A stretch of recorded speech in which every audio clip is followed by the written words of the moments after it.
has said about Nigeria that is not true.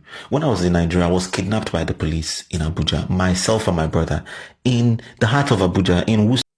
All right, in this short video, I did a combination of all the interview that was done by Kemi badenoch and our brother and the vice president. Everybody is entitled to their own opinion.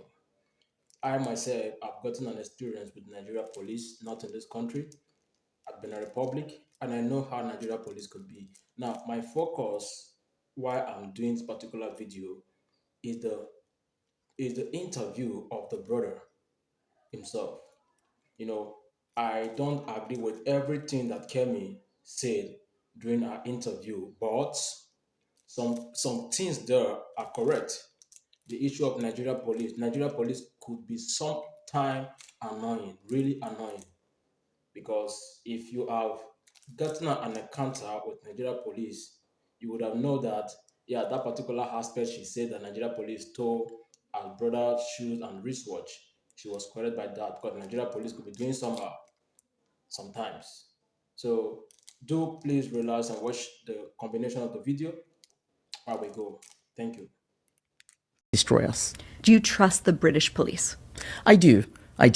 But remember my experience with the police in Nigeria was very negative. And coming to the UK, my first experience with the police was very positive. The police in Nigeria would rob us. So when people say, "Oh, I had this bad experience with the police because I'm black and they're white," I was like, "Well, I remember the police stole my brother's shoes and his watch." His shoes? Yeah, they took his shoes and his watch. It's a very poor country, so people do all sorts of things, and giving people a gun is just a license to intimidate. But that's not the bar we should use for British police. Obviously, it should be much higher. But my experience was so positive. When I was burgled, for example, the police were there, very helpful. They eventually caught the person. This is 2004. So 20 years ago, the police did catch, they did catch criminals. And now we've given them too much to do, in my view. So the police are the first line of defense for everything. And I think that burden makes it a lot harder for them to actually do the basics. And that's another thing that we need to look at. I chose this country because here I could breathe free and I could be everything that I wanted to be. I grew up in Nigeria and I saw firsthand what happens when politicians are in it for themselves, when they use public money as their private piggy banks, when they promise the earth and pollute not just the air but the whole political atmosphere with their failure to serve others. I saw what socialism means for millions. It's poverty and broken dreams.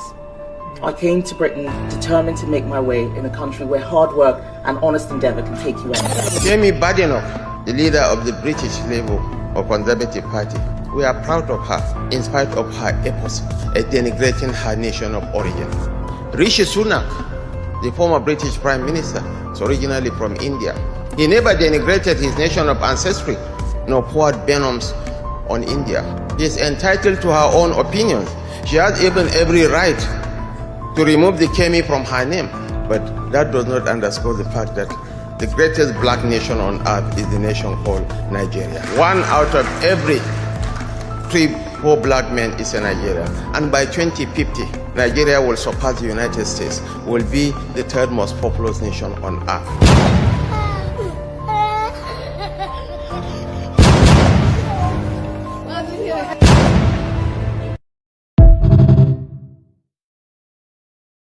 Areas of Abuja, the threw us into the trunk.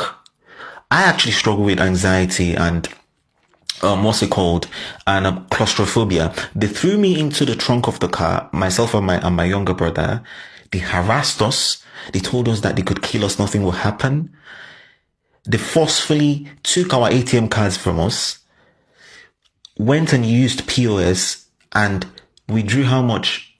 Over 500,000 naira. In fact, they took my AirPods. What are you guys talking about? Like, why is it that we are a very sentimental people? The Nigerian government, the Nigerian leadership is very poor. The Nigerian government is bad. Nigerians need help. Why? I understand. I might understand the political reasons why people do not like Kemi, but she's saying the truth. And I love the fact that she's saying the truth on a global platform so that people will see Nigeria for what Nigeria is. And by the way, when I talk about Nigeria, I'm not talking about Nigerians. Nigerians are great people, but we have a very ugly, impish set of political leaders. See, that night when I was in the trunk of that Toyota Matrix and all of these things were happening, I was with my pill, my anxiety pill, and I wanted to take my anxiety pill. And one of the policemen stopped me and he said, you think you want to commit suicide here? You know, be here where you go commit suicide. By the way, that's just one of my encounters. Have I also told you guys that a soldier in Nigeria, an army man in Nigeria, has actually said to me, we were actually in a bus, we were going to Abuja by road. That was many years ago. And something happened. Anyway, long story short is that he said to us that I can shoot you here and kill you and nothing will happen. And do you know what's funny? You might think that the threat is actually empty. Nothing will happen. If an army man shoots you in Nigeria, if a policeman shoots you in Nigeria, nothing will happen because they can frame you for being a thief. They can frame that you had drugs or, you did something. It is ridiculous. After that experience in Nigeria, I palpitate. I'm always suffering heart palpitations whenever I see the police. Because the police in Nigeria can the police in Nigeria can bully you just because you look good. How did you get the money to buy this phone? They've carried my friend. They've arrested my friend who's a music producer because he had a laptop. What do you mean by you're a music producer? What's that? The police in Nigeria are one of the most uneducated in the world. Like, a policeman in Nigeria is asking my brother to bring the certificate that he received to have Binance on his phone, to do cryptocurrency, that he's meant to have a permit. These guys are so daft. And then when you talk about it, Nigerians are saying, oh, you are demarketing Nigeria. But Nigeria is already in shambles. At what point are you guys going to talk about the wars in Nigeria without you guys trying to manipulate other people? Nigeria is in shambles. In Nigeria, I feared the security agencies more than I feared thieves and kidnappers. Because at least I know that the thieves and kidnappers, they are real. That's what they are. But there is no need parading yourself in police uniform, but then you do just the exact thing thieves and kidnappers will do to me. I'm talking about my experience.